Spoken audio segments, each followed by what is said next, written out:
glasses on so I can see the words. Listen carefully. I'm standing in the middle of the school oval. I'm trembling. I'm covered in sweat. Am I crazy doing this? No. In fact, I'd be crazy not to.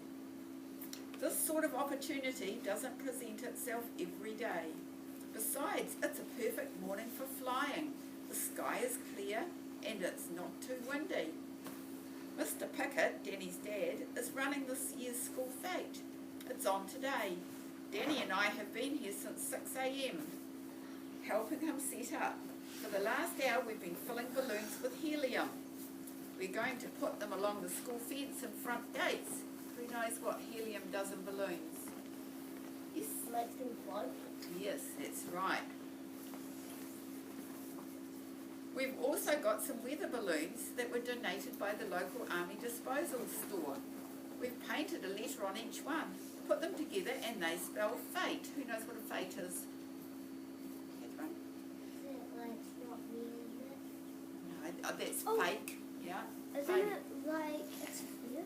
Yeah, it's like a fair, like when we have Egg Day and we have all the stalls, okay? Mr. Pickett's idea is to attach them to 4 really long pieces of rope and float them high above the school to let people know that the fete is on, which is what's going to happen eventually. But first, I'm going to take them for a little toy flight. Danny and I have tied 2 enormous bunches of party balloons to the front straps of my backpack and the 4 giant weather balloons to the back of it. The balloons are tugging at my backpack, pulling me upwards. My toes are just touching the ground. The only thing keeping me from floating off is that Danny is holding on tightly to my arm and the rope is around my waist. Gosh. Okay, I say to Danny, let the rope out about 10 metres and then haul me back in. Got that? Are you really sure you want to do this, he says. I don't think it's a good idea. Are you kidding, I say? Of course it's a good idea. It's a great idea. It's a brilliant idea. It's perfectly safe. Just don't let go of the rope. Danny shakes his head. I won't let go, he says. You can count on me. I'm not leaving anything to chance though. That's why I'm holding a long, sharp stick, just in case. If Danny does let go, then I'll have to burst a couple of balloons, and I'll descend slowly and safely. It can't go wrong. Come on, Danny, I say, before your dad gets back. He said he'd only be half an hour. We don't have much time. Are you ready, says Danny. Roger, I say. Roger, says Danny, looking round. Who's Roger? Nobody, I sigh. It's what pilots say. It means yes. Oh yes, says Danny. I forgot. I'm just a bit nervous. If Dad finds out about this, he's going to kill us. Come on, Dan, I say. Your dad will never know. I'm just going straight up and straight down. Danny nods. All right, Roger, he says. Have fun. He lets go of my arm. My backpack pulls even harder against my chest and I quickly start. That's the end. Flew to Nakuru, and he stayed in all the classrooms for nights and days, and he got food from all the teachers, and he swam in all the swimming pools, he climbed trees, and he made friends, with all the animals that came to Nakuru, and it looked like Nakuru was his new home forever. There was a boy one day walking down with some balloons. He jumped and up went the boy. Then he hit the sun. Pop, pop. He fell down. Oh no, his dad cried. He died. The end. The little boy landed with a bear. The bear was right behind his back, and the bear grabbed him and ate him up, and he was dead forever. Well, this boy, he went in a machine and he got stuck, and then he saw a tsunami. It really scared him, so he got really scared and then he ran away. Does this look good? So he then we saw the sign that said Nakuru School, and he said, "Yay, it's Nakuru School. I know one of my friends, it's called Jacob, and Jake, and Nathan." And he was really excited to see all those friends, so yes, we allowed him. And With the tablets. then he got real excited. Good time. The end. When the boy went into the sky, he saw a tsunami. Oh no! Then a shark came. He was scared. It nearly bited his foot off. With this. Then he saw the Nakuru sign that said Nakuru. Yay! Then he went to Nakuru and he stayed there for the rest of his life. The end.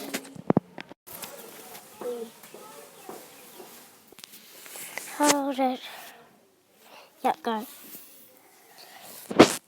The little boy floated far, far away, and he landed on a beautiful, pretty beach. It had lots of trees and lots of birds, and he found lots of friends there. And there was a beach house there, and I think he likes that home, and I think that's where he wants to live now. That end. Once upon a time,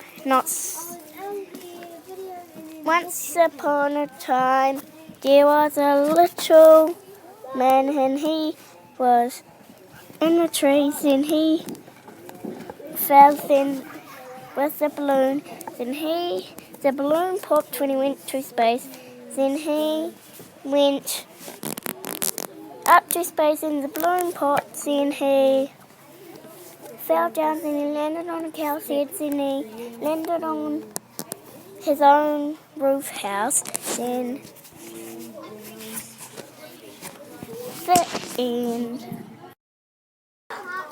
It was fun when the little man got home, and he went down the rivers, and he went into the rivers.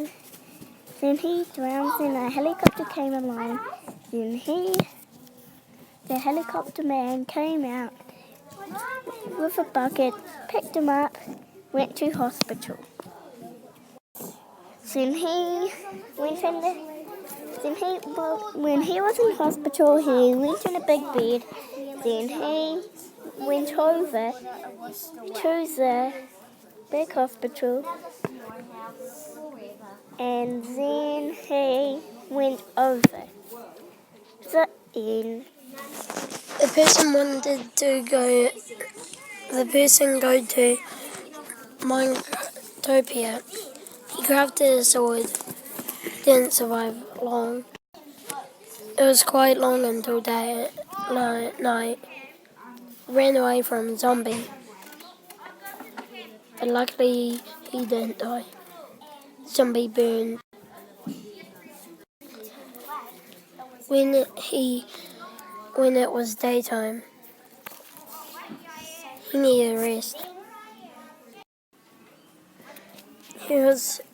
He killed the sheep, got some blue wool. Built a house. That was the end.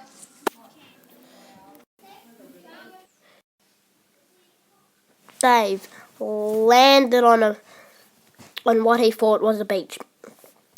Then a tarantula came, and then he knew that it was at the edge of Australia. He saw some houses in the view, so he started walking, and the tarantula was running after him because he was running. He actually thought that he was walking because he was running. He was actually jogging. And then the tarantula kept getting up behind him, so I started running. And then a tsunami came. It was just behind him. He was running so fast that it was just hitting his foot when his foot went behind. And that was his right foot. Because left foot, he couldn't do it up high. but he still ran fast with the left foot that can't go up high. And then the tsunami got faster and washed Daniel away into the sea. A shark came and almost bit him.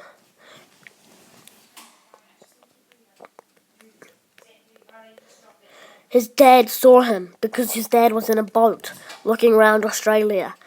He was going to look around the whole world and visit some islands. But lucky, he saw his son on Australia. Daniel, he was angry at Daniel because Daniel had let him go. Daniel had come too, but Daniel had safely got home. And that is the end.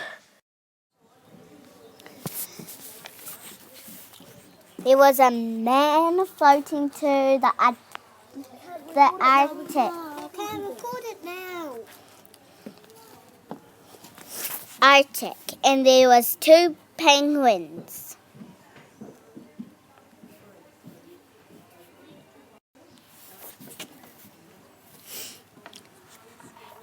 Then he looked down, and the balloons went pop, pop, pop, pop, pop, pop. Can you please stop talking? No. Oh. Mine's And wrecked he made already. friends with the Mine's penguins. already wrecked too. I just had to do it till the start again. I just had to go back to the start again. The end.